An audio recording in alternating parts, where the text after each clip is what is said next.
So why this gap between the promises and implementation? Joining us on the News Night debate is Shailja Chandra, former Chief Secretary of the Delhi government. In a while, we'll be joined by representatives of the BJP and the Aam Aadmi Party as well. Also with us in the studio is Indu Prakash Singh, advisor to the Centre for Holistic Development. Mr. Singh, I want to ask you first. The intent was always noble. We'd also seen these flying visits, the flying checks which had been conducted on the spot on the night shelters by two ministers of the Arvind Kejriwal government. Then why have the promises remained unimplemented? See, I think the problem, to be very frank, is not so much with this current government.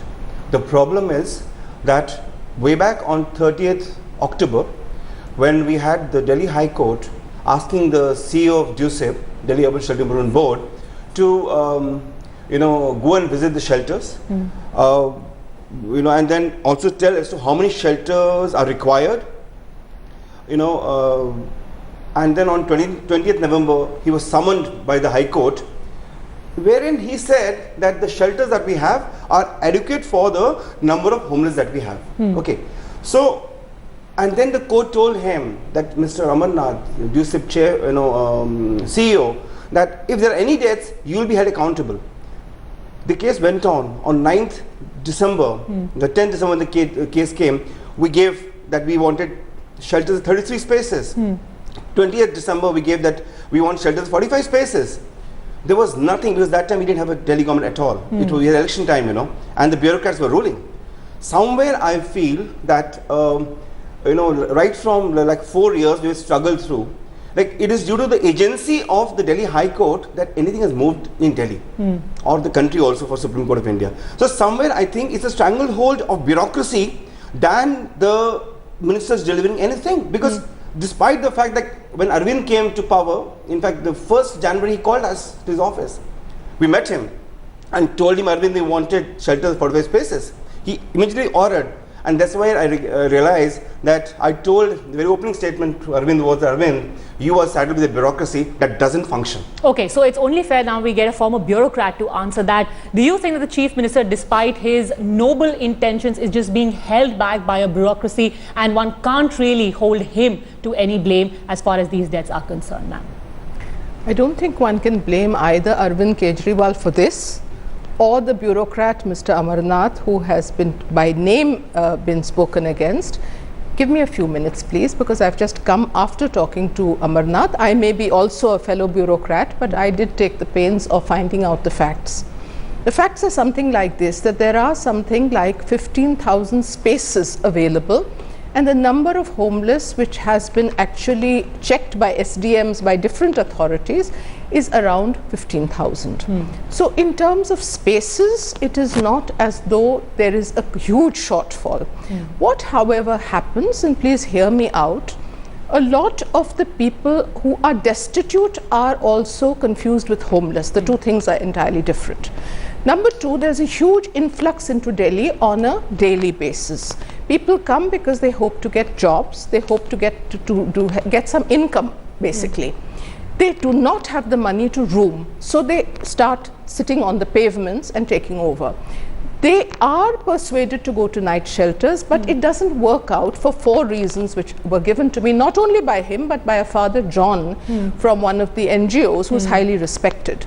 Number one, some of them would not like their family life to be disrupted. If they are husband and children and all that kind of thing, nobody wants them to be separated. Number two, if you're under a bridge, under a pole, under something which has become your territory, you don't want to move out and find somebody else has moved in tomorrow. Number three, there is the feeling that if you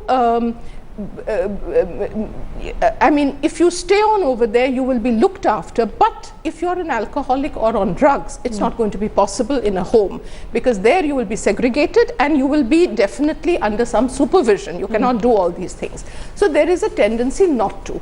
I think the larger question is not whether the government has failed, whether bureaucracy has failed. Why are we in a situation where Delhi becomes so attractive for people to move in, and why are the Supreme Court orders which were given by Justice Dalbir Bhandari, which were applicable to the states of Bihar, Uttar Pradesh and West Bengal and all, from where these people do come in large numbers, why are destitute homes first not being set up?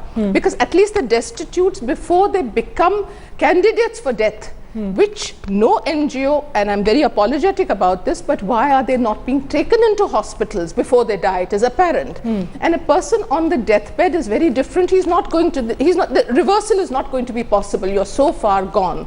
Therefore, it is important that whether it is the police, whether it is the NGOs, whether it is the bureaucracy, how do you not know that there are people who are about to die? It is possible to know. That sort of a recce is probably not being done. It is only numbers being taken and numbers being put into a home. Mr. Singh, I saw you shaking your head. You're not agreeing with that argument. Yes, I think the major issue is that we have counted 88,410 people homeless way back in 2008, and we say for one count in 1 minute, so there's about 150,000 homeless in Delhi. And it's not that there are only 50,000 homeless as such. So the spaces that we have in Delhi are very, very limited. That's one. Two is that Delhi is also the capital of this country. And people here, they just come here for the glitter and glamour of Delhi. They come here for, because there's distress wherever they are. Surely, I think, I take a point that, well, the Supreme Court did order for shelters in various places. Mumbai is a big defaulter, and I think we have a PIL going on Supreme Court. We'll take it up at that end also. But somewhere, I must tell you very clearly that the reason that she has given, I think, a couple of reasons are very valid. Like, we surely require family shelters. Like in Connaught Place, Hanuman Mandir area, there are families who have been in Delhi for the last 40 years, and they are victims of multiple evictions. Now, they require proper housing. But as such, please build us family shelter close to the area. NTMC, which is the richest municipal body in Asia, hasn't got a single permanent shelter in Delhi.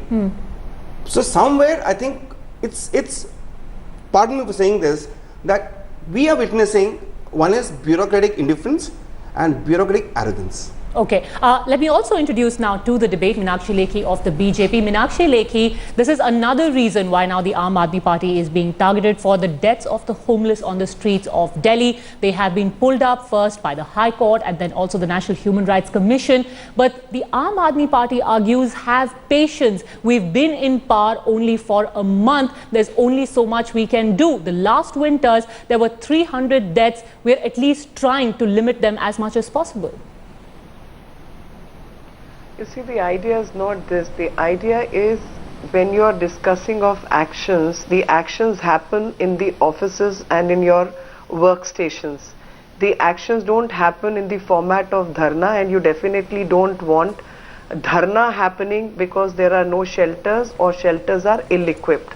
My question would be that if you know the winter is coming, there is High Court guideline which happened last year and year before, and there are Supreme Court judgments to that effect. Now, when these court judgments need to be looked at, their implementation is what needs to be looked at, and you know that you are preparing for winter. Now, here is one person who, for whatever reason, for either launching his election campaign or saving Somnath Bharti or under a mock fight with Congress, decides to sleep on the streets of Delhi when it was chilling winter and to an extent even drizzling. At that point in time, this person has 6 inches thick mattress and also a blanket, etc., and is sleeping comfortably, whereas the Delhi police who's guarding him is on the streets and is suffering during that cold. Now, all these issues put a question mark on the governance setup, because dharna versus karna is what the politics has to be. When you are in government, you are not supposed to do dharnas, rather your action will be judged by people. Karna, that is what action and implementation of things you have done. Okay. During this very period, people have died of cold.